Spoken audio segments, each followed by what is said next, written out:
Welcome to the Pink Perspective. Today, Saturday the 11th of July. It's a very rainy and cold morning in Nairobi. I hope wherever you are, you're keeping warm, you're keeping safe. And I hope you're expecting a great show, as we always do, right here on the Pink Perspective on SpiceFM 94.4. You're with me, Ellen, and obviously Becky Muyuri.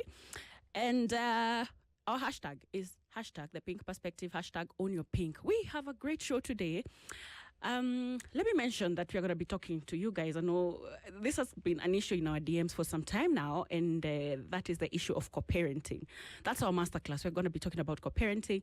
And then after that, on the Pink Lab, we're going to be talking about Pan-Africanism. We're going to be talking to a lady who is a Pan-Africanist. And you're going to learn how to get there. I mean, for you to call yourself that, you must have been through some few, African lessons, be it mainstream or otherwise. You were almost like the PLO. I think PLO is the ceiling of Pan-Africanism. And obviously, another one, Ndu. But we're going to be having a lady who's going to be talking to us about Pan-Africanism. And that is all right here on the Pink Perspective on SpiceFM. If you're just joining us, we're going to be telling you the home of sugar, spice, and everything nice is on 94.4 in Nairobi, 87.9 in Mombasa, 96.0 in Nakuru, 96.7 in Eldoret, 90.9 in Nyeri, Kisumu 102.5, and Becky's favorite place, that's Malindi, is 97.7. If you're going to be listening to us online, that's SpiceFM KE, and stay tuned in. The music is hot. It's going to, especially if you're in Nairobi. I don't know about other places. Probably you guys can tell us wherever you are, how is the weather, because in Nairobi it's rainy, it's wet.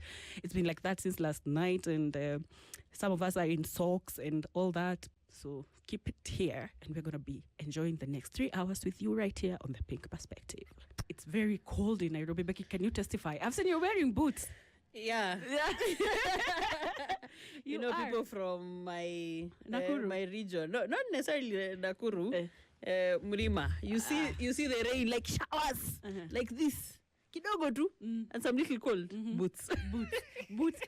Do you know what? I think, because also, and it's very interesting that the people from Mlima, as you're saying, are the people who popularize boots and cowboy hats. Yeah, it's very interesting. Whatever, if I'm blindfolded and I see someone, if I see anyone wearing boots and I just know, huyo.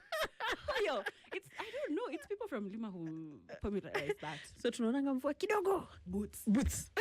And then at around 11, 12, the sun comes out and you look very obnoxious in town. In your boots, in your knee-length boots. Yeah. Well, I hope it's a cold morning all through. And into the afternoon so that you look appropriate. Yes, it better be cold the whole day. I have missed until I get them off. I miss you too. How are you doing? Good. When is your leave over, Becky? Are you done? Soon. Let's just say soon. Becky. Soon. I'm enjoying it. But I also love being here, so... Oh, yeah, that's why I have to be here. That's the thing. Yeah. Thank you. This is our baby, and we nurture it. Sure. Alongside Joylene here. Yeah. I'm fine. The week has been busy. Yes. Oh, yeah. On leave, but busy. There's something I've been working on, and it's been very fulfilling. I've learned so much. Wow. So much. So much that I will share. Okay. Yeah. Off air. Utanipea maneno. Yeah. Okay. I appreciate that. Now, let me first of all tell our listeners, and I was just reading this just before you walked in, that there is a reason to celebrate as Kenyans, because this morning there was a new world 1,000-meter record. And one Emmanuel Wanyonyi has just taken down Noah Ngeni's 27-year-old world 1,000-meter record of 2 hours, 11 minutes, 96 seconds. So he did that in what? 2 hours, 11 minutes, 83. So now Emmanuel Wanyonyi is the Olympic 800-meter champion and had never competed in the 1,000 meters before tonight, but he clocked that 2 hour 11:83 for the win at the Monaco Diamond League ahead of someone else. Oh, that's really beautiful. I know. There's something that I listened to in the course of the week. Yeah. It was actually on Radio Maisha. Okay. Someone was talking about how we need to keep data for our sportsmen and women. Okay. So instead of just like, the way we are celebrating Emmanuel, yes, most of us don't know him. Yeah. Like we've just we've just met him, Yes. like through this win. Or probably there are people who have interacted with the name or, have watched him competing, Yes. compete before. So there was a conversation on how it's important to just keep data for, like sports data. Yes. So that we track these people beyond the track field, I would say, the track field and maybe just look at them from maybe even high school, their high school days. Which game did you play in high school? Badminton. Do you still play it? I just don't find What fields, happened? but After high school? Yeah, yeah. there's that. Thank you. I think it was hockey, and I don't know. And then I played table tennis at some point in campus. So the thing is, these talents are never nurtured beyond these institutions most of the time. Correct. Or some of them actually started from there. Yeah. And it would be so beautiful to just see the journeys from, since when they started competing, or maybe probably when they were in high school. Because every great swimmer, every great runner, every great basketballer started from somewhere. True. Believe you me, probably they started when they were very young. Correct. It was nurtured through their early ages, and of course, when they got to school. And probably somebody spotted their talent. Yeah.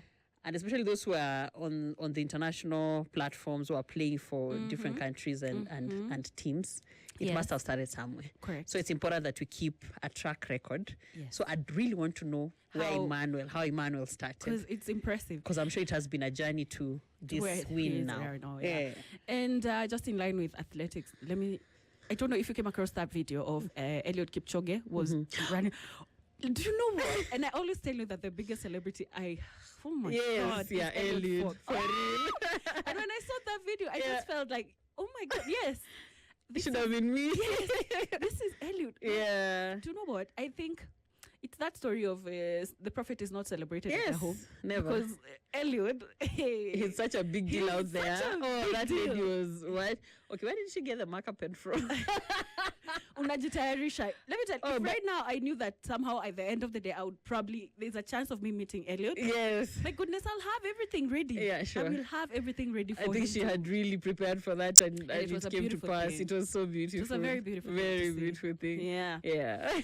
Now, that's on athletics. I have some more kidogo story that I want to tell you. That is very shocking and sad and Tell me about it. Yeah. This is from the World Bank. And apparently, up to 2.4 million Kenyans could fall into poverty, unable to spend at least 387 bob per day by end of this year, 2026. And that's a World Bank report. 386 per day. It could be that. Do you know, 2.4 million is a huge number, Cindy? Yeah. And 387 bob, it's a very small amount of money because, well, it's what you consume for lunch when you have your rich.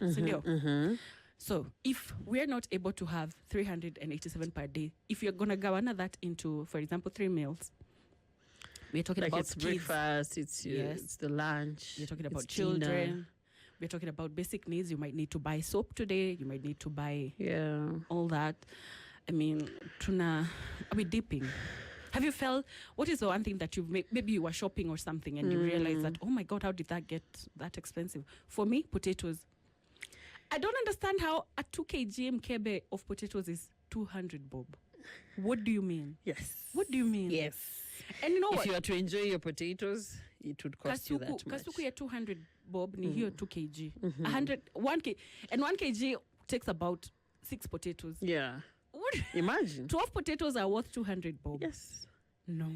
It's crazy out here.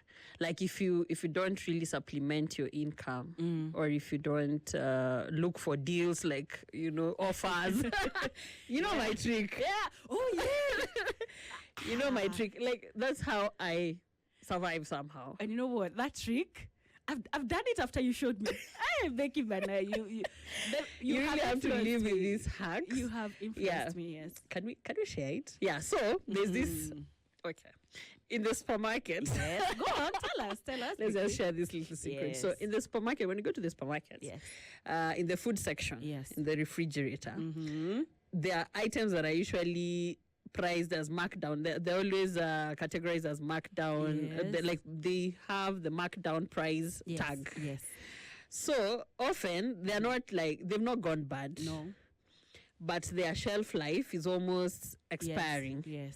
So I've bought say passion fruits that were worth like 386 bob. Yes. Or even more. Yes. For like 70 shillings. Yeah, I can attest. And they were like perfect. Yes, they were. And after you showed me that day, I bought passion fruits. And after that, I have gone to that same place that we went. And I got passion fruits that were initially like almost 400 bob. And I got them for 75 bob. See? And they were they were like 20 pieces. Quite a number. And they did not go bad. And they did not go bad. Yes. So it's looking for such ways to just survive. I don't know. Like if you're able to get it at a cheaper cost, why not? Why not? If you're able to, but quality, of course. Always look at the quality. They've not gone bad. No, they haven't. But like like it's just the shelf life in the supermarket shelf life, which I think is almost like a week before now they go bad. So that's one of the hacks. And I don't know, like also just trying to supplement income. Yes. I know like Kenyans are going through a lot right now, sometimes even the income. But I'd talk about the content space. All right, go on. Yeah, I feel like it's also there's also a very huge potential there where people can make a lot of money there. Yes. It's money that you don't have to, like it's just content, create content. Yeah. And it can be content around what you love. Yes. Do you love cooking? Do you love, like we see all this content. Don't just be a consumer. Don't just be a consumer. All the time you're just, doom scrolling. You're just over there on your phone checking other people's content. Making them money. They're actually making money out of your scrolling. So how can you also make money? Yeah. What is it that you love? You love reading. Share about the books that you read. Yes. What do you love? You love cycling. Yes. Share about it. Yes. Like take people into your world. And right now, if you remember the thing I spoke about, like AI and authenticity. Yes. If there's something that people love right now, is authenticity. Yes. Authenticity. Yes. When you're very authentic and you're sharing your real world. Trust me. There's something to it. Exactly. Absolutely. There's something to it. People want to relate. People want to see like, oh, you're saying, oh, like there's something now in my space, like ECD space, there's something I saw online. Somebody saying, you guys are saying we keep kids off the screens. What do you want them to do? What do we do with them when we are doing house chores? What? And I don't have anybody to hold them. Yeah. I'm the only one handling. This is a mother who was asking. Yeah. And then I'm thinking, this is actually something. I could actually share like ideas of what to do with your child, because you can actually get your child to the kitchen with you. Let them sit there with you, give them a small spoon and whatnot, let them hit the table while you do the dishes. Yeah. You remember Kitambo when we were young? Yes. The stool, you upside down the stool. Thank you. And our parents could tag us along. Yes. Even in farms. Hata kwa shamba. Walikuwa nenda wanakuweka hapo chini ya mti. Unawekwa kwa karai tu. Kwa karai. Oh, and also kwa karai. Yeah, or you're given some water over there with a little handkerchief, even you wash. Yes. That's how actually to keep kids busy. Yes. But nowadays, what do? We glue them kwa screen. Unaenda huko unafanya shughuli zako, unaosha nyumba, unafanya nini. Then one day you start complaining your child is lazy. At around 8, 9, they cannot do a thing. They cannot lift a finger. Yeah. Then that's the time now you want to say, oh, what not yet, you did not raise them right. Yeah. So it's possible for you to actually, so use that content. What is it that you're passionate about? What is it that you know? Go out there and create content. It could actually make you a lot of money, and we should talk about that one day. Absolutely. Soon, yeah. Okay. Again, guys, if you're just tuning in, this is The Pink Perspective on SpiceFM. Our hashtag is The Pink Perspective, hashtag Own Your Pink. We are here every Saturday from 10 a.m. to 1 p.m. Ellen and Becky. It's time for Smart Tea. And the Smart Tea is always served here on The Pink Perspective at this hour. And Becky, uko na birika. Birika, yeah, Smart Tea. Yeah. No, I love the Eve magazine. Obviously. It's always nice just going through it every Saturday. And you should grab yourself a copy of the Standard newspaper, the Eve magazine, either the e-paper or the physical copy. And, there's so many stories to read about women. And in the Eve magazine, and of course, what the other stories about the nation in the other pages of the newspaper. So there's a story here that I was reading earlier on. Yes. About am I chasing the wrong kind of love? It's a question. Somebody says, that I've had some truly romantic and intense relationships that I really expected to last, but they didn't. What's going wrong? What could something that felt so special fail? Somebody says like relationships often go through a very, this is Chris who says that relationships often go through a very romantic and intense phase earlier on. When your boyfriend can do no wrong, you can't think of anything else but him, and you live for your next date, like those phone calls that you make, and the silence, both of you are breathing. I know, but you're not disconnecting the call. You're just feeling connected. Yeah, you're just feeling connected. And then that chemistry is very similar to drug addiction, actually. So the first thing that might be going wrong for you is that you started to become hooked on feeling infatuated. So you choose only the most exciting guys, bail out at the first excuse, and go looking for someone new. Way before love can even start to develop, because a journey in love is about building trust, sharing emotions, enjoying the little things about each other's personalities, and feeling able to depend on one another when the chips are down. Real love is about learning to cooperate and work together towards shared values and goals. It changes and grows as you mature and build your dreams together. Love brings out the best in you, and gradually the relationship between you and your partner becomes the way you define your lives. Infatuation is never like that. Yeah, it's all about excitement and living in the moment. You probably only ever meet in restaurants and bars and never really get to know each other deeply. So next time, try spending more time and becoming part of each other's lives. And if that doesn't happen, ask yourself, why not?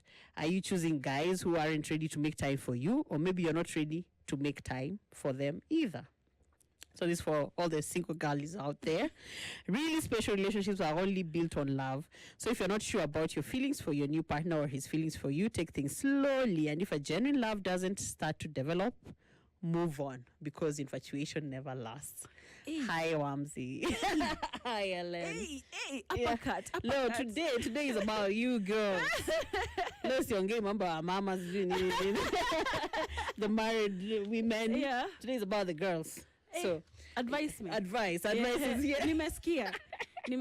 Yeah. Infatuation. So infatuation never lasts. Yeah, and you should grow it beyond, that kind of like the excitement that happens within the first weeks, first days, or 2 weeks is gone, 3 weeks. So how do you keep that excitement now and make it grow into love? Like you're actually in love with each other and not just infatuated. Yeah.